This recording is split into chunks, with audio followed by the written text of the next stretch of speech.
the cock 45. You caught me. I'm about to bust a cap on that propane tank down there.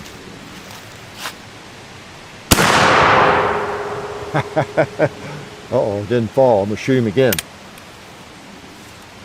think I'll load first. How's that? Oh yes, the Mississippi rifle. One of my very favorite muzzle loaders of all time, I'll have to say. And I'm gonna shoot it some. You can tell it's chapter 2 time. We might just do chapter 8, 9, 10, 11, 12, 13 with this baby. Yes, this is cool. I'll link to the first video. And that's where I talk a lot about the history. I might talk a little bit about it, but I'm going to shoot it today. It's a nice fall day, and since y'all are here, I'm going to shoot it. Okay, so look at all this stuff on the table. All we've got are old guns and muzzle loading, reloading equipment, and all that sort of stuff. So you know, I'm in the heyday, and I promise not to keep you too long, but this is just lovely stuff. This old 49 pocket Colt, you know, I'm going to shoot that one day. Just brought it out for the decoration, since it's an original as well. And you know, I just love these old guns. Fun to shoot. A little messy black powder. A couple of my knives. Well, these are not antique knives. I bought that one in 2000 from Idaho Knife Works, and this is my Puma.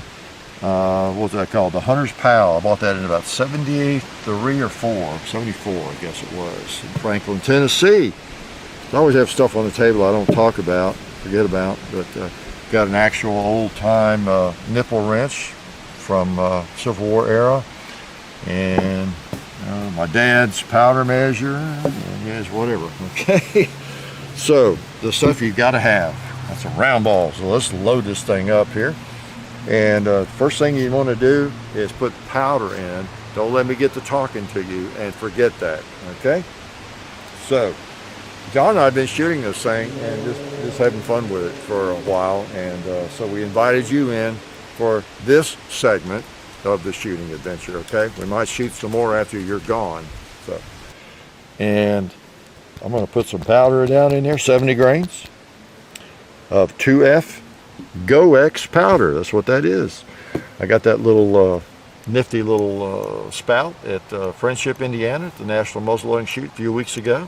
I'm using that lately. And bought this ball starter. I think I've told you all that maybe. Again, that was back when I got into muzzleloading. It's the only one I've had in 74. Charlie Hafner, I believe he made that. I'm not sure. But yeah, that's been a great ball starter. I've never seen one that robust, you know, made like that. It's just I've pounded on everything with that thing. Anyway, especially round balls, putting them in. Okay, so little ox yoke patches. These are pre-cut. I'll take the easier route on that most of the time. So you get the little short starter there. You got to get your ball started, just kind of almost flush with the muzzle, and then you put the long one in. Wrap it with your hand, and then you get the ramrod and you put it the rest of the way down. You've seen me do this before. Oh man, this old rifle has a nice muzzle. The rifling and everything is smooth, and you can see it's dirty, much dirtier than that one shot would have done. We've been shooting it, but man, this was quite a find. I'll tell you, it's a nice one. And it shoots right on. I can't even blame it on anything. I don't have any alibis. I'm sorry. Whatever I do, it's me. Pretty much. All right. You know what? Let's put one on the gong. Well, I don't think we've shot the gong today. We've been messing around, like I said, for a while. And the gong has remained unscathed, I think. Let's try it. All right.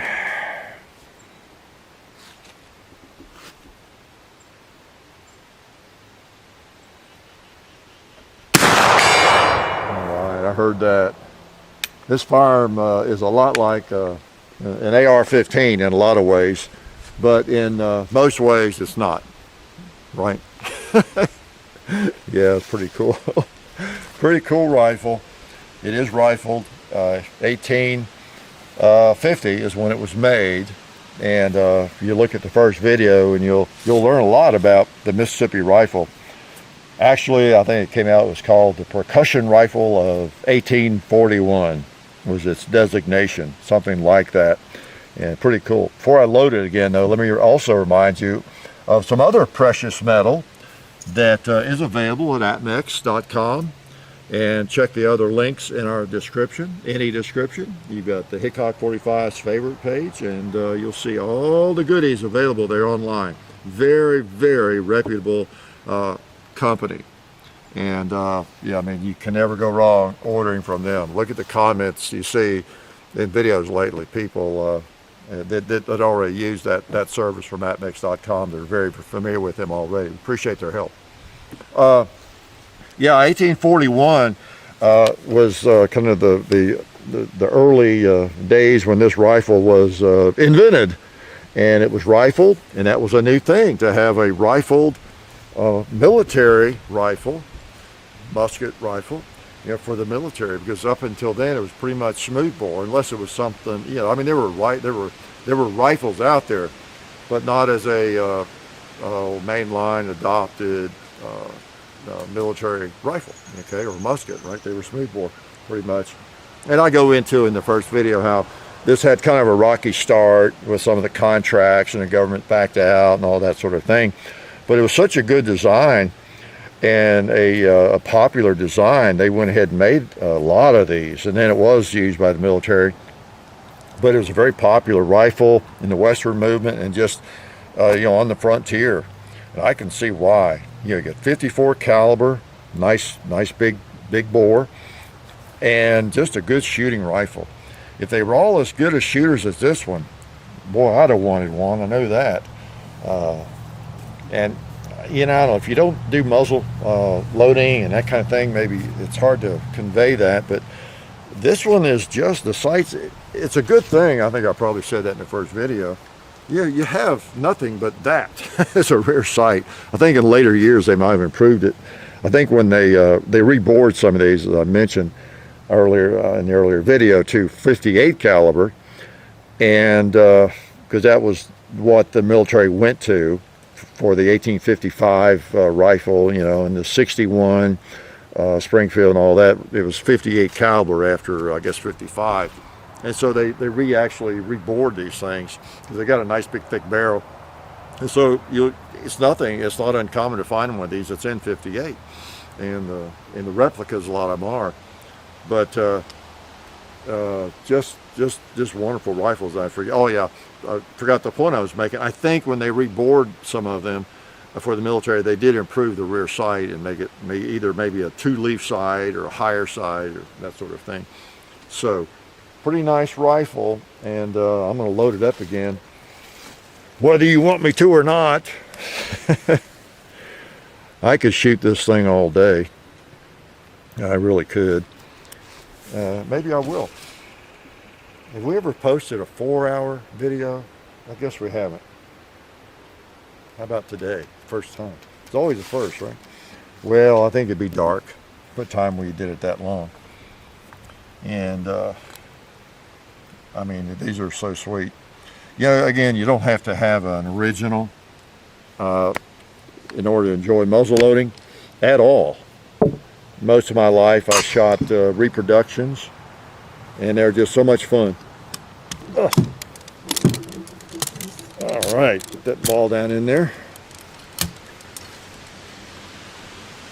And we need to do more videos with the handguns like that one. Now I better be doing them fast before the snow flies, because I like to do muzzle loading when the weather's nice. You know, even in the summer when it's hot, it's all right. But you know, when it's really cold, you see there's lots you have to do with your hands and fingers, and it's not as much fun. I mean, if you're just out hunting or something, your one shot is your one shot and that sort of thing. It's not a big deal, of course. A lot of people hunt with these in the winter. But, you know, out at the table like this and just enjoying an afternoon of shooting, it's just better if the weather's nice. And I'm not going to shoot everything probably, but we definitely cannot leave that Kentucky 2-liter standing there, can we?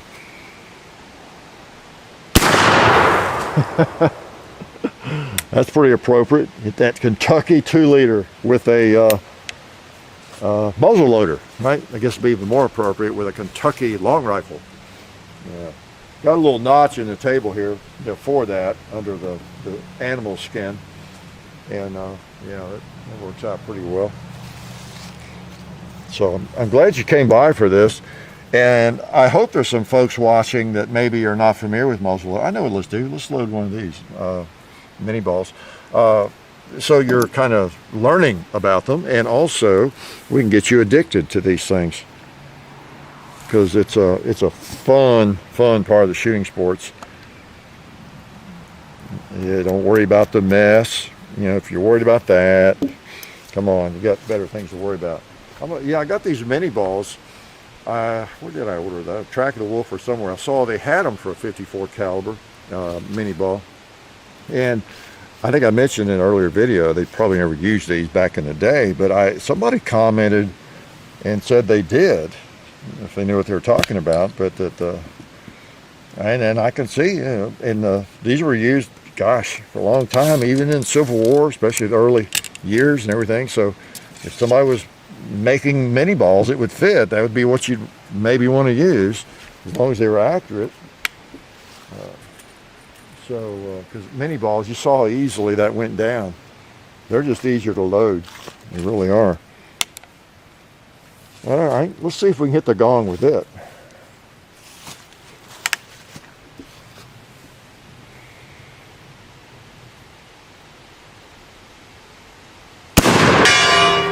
Ooh, yeah, I heard that one. It was a little heavier. A little heavier. Yeah, and that's part of the fun with these. You can shoot different projectiles, different weights. You're your own hand loader. If you don't want to buy a press and hand load ammunition, if one of these, you don't need all that. You can just do it, right, as you load it. You can load different kinds of balls or whatever you want to do. A lot of fun, So glad you're here. Yeah, I like addicting people to this kind of shooting, because it is so much fun. And there's just so many various areas of the shooting sports, whether it's shooting skeet, clay pigeons, shotguns, sporting clays, bench rest, long-range rifle shooting, black powder cartridge rifle shooting, muzzle loading. There's just so many different areas, handgunning, hunting, and that's why there's some areas I'm just not very proficient at all, like shooting skeet. I'm just not very good at that. I do it every now and then, and it is fun, but I'm just not very good at it. I've not done it enough. I've not studied enough. I had any training at all. And so you might be 12 years old, and you could embarrass me on a skeet range, sporting clays range. But I still go do it occasionally, about once every 4 or 5 years, because I think it's fun.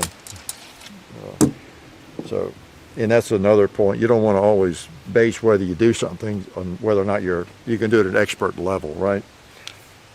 Or else you'll never do anything. Okay. The Cock 45 philosophy, right? Worth about exactly what you pay for it, right? Okay, let's try something different. How about, did I hit a red plate yet? Let's try that red plate on the left. I think I know where to hold.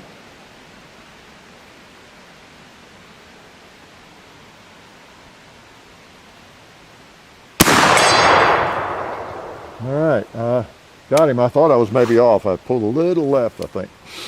So that's the beauty of these sights. They're right on. It's just a good thing, because there's not much adjustment you can do, huh? So pretty good.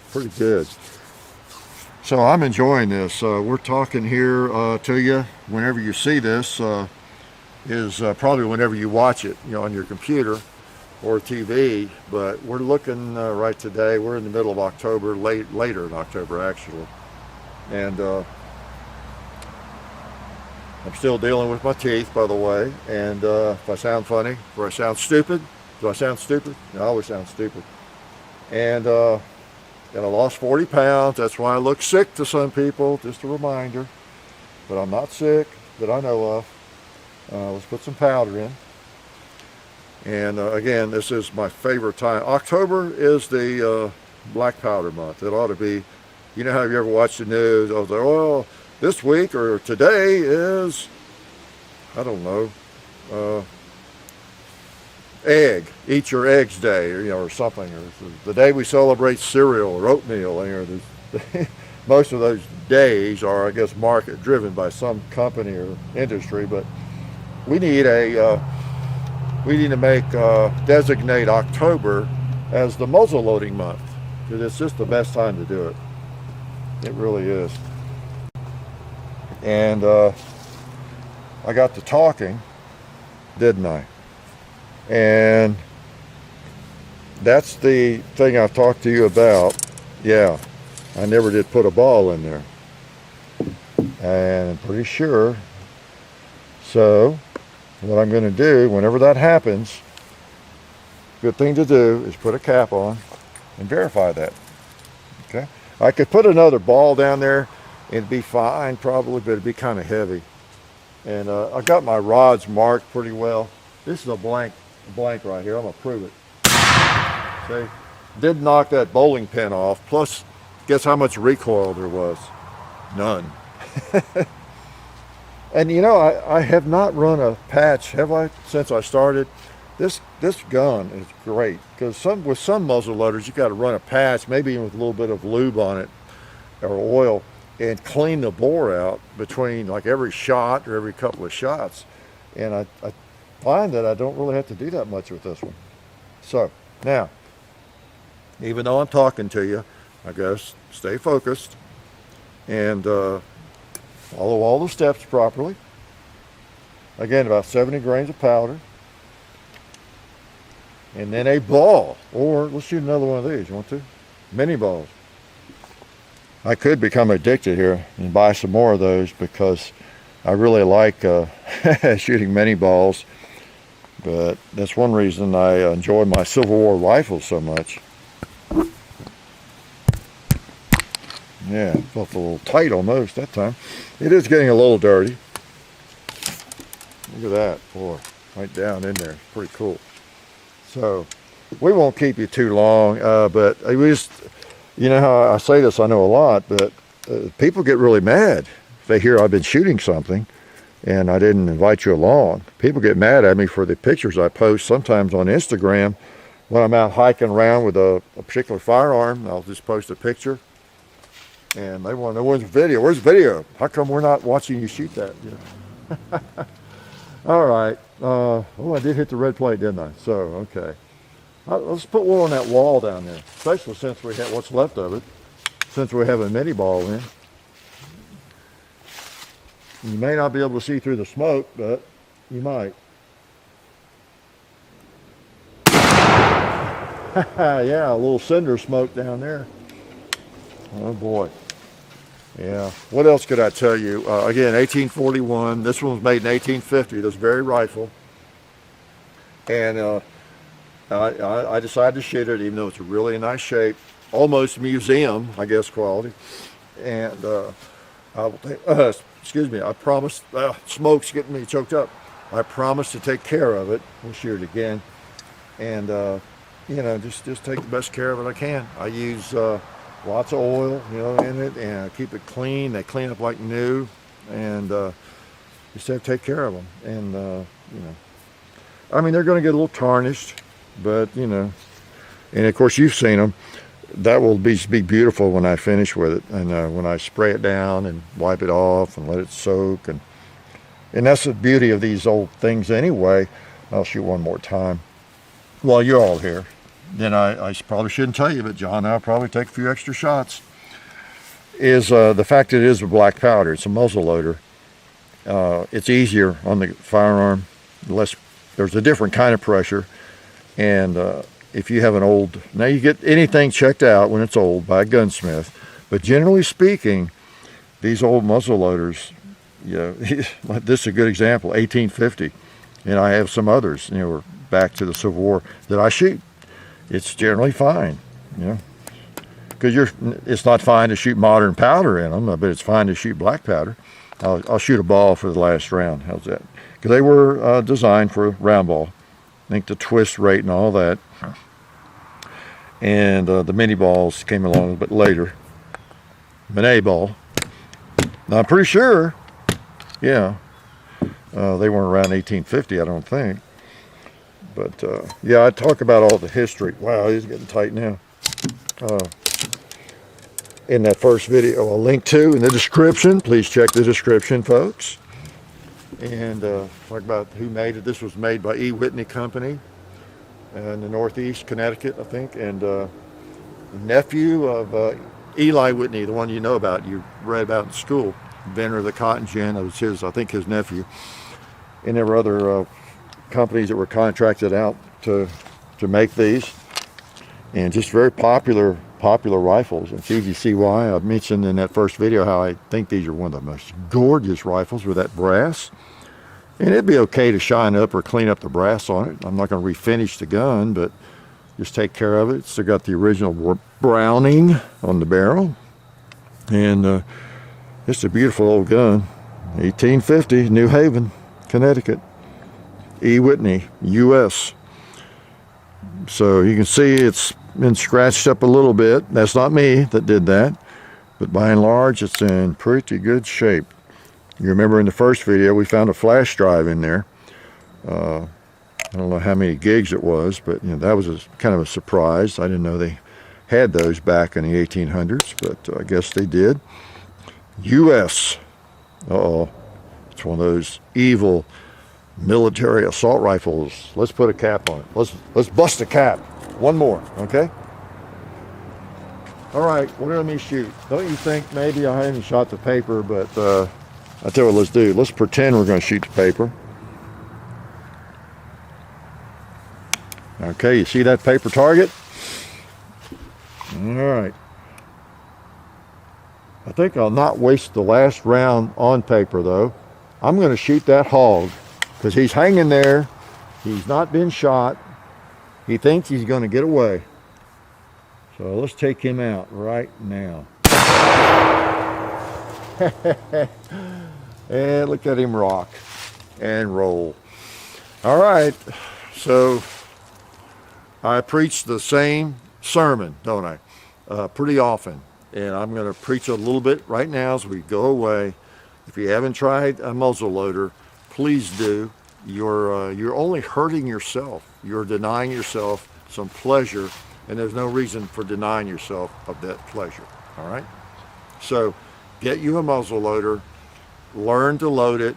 Preferably, I like the historical muzzle loaders. There's a lot of modern ones and inline ones, and that's fine whether you shoot those or not. That's most of the people that get those are just hunting with them and everything, and taking advantage of the extra hunting season, that kind of thing. So I encourage you, I'm biased, but I encourage you to get a replica of anything, whether it's a Hawken rifle, a replica of one of these, Civil War rifle, these whatever, Kentucky long rifle. Doesn't have to be a flintlock.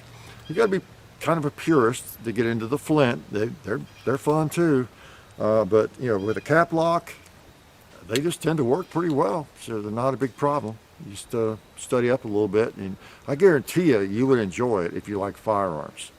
Really.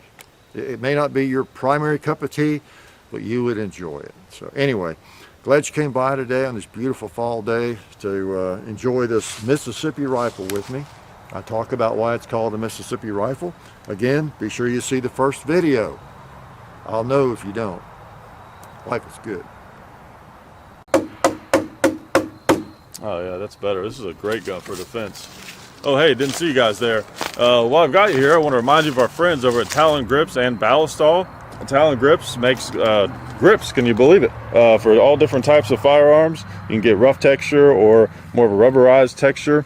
It just sticks right on there. You know, really affordable, really cool option to improve the grip for your handguns or rifles. So please check them out at talongungrips.com. You'll be glad you did. And also Ballistol. Dad has been using Ballistol for many years. It's a cleaner and a lubricant, and it's non-toxic. It works really great, and we're happy to have them on board since it's been a part of our shooting endeavor for a very long time. So go to ballistol.com, talongungrips.com. And also, while you're out there, I'm juggling all these things here, Also, while you're on the internet, please do check out our other social media like Hickok45 on Facebook. There's also Hickok45 on Twitter, The Real Hickok45 on Instagram. There's a John_Hickok45 on Instagram where I do some things. There's Hickok45.com. You can find us also on Gunstreamer. So check out all that stuff and then watch more videos.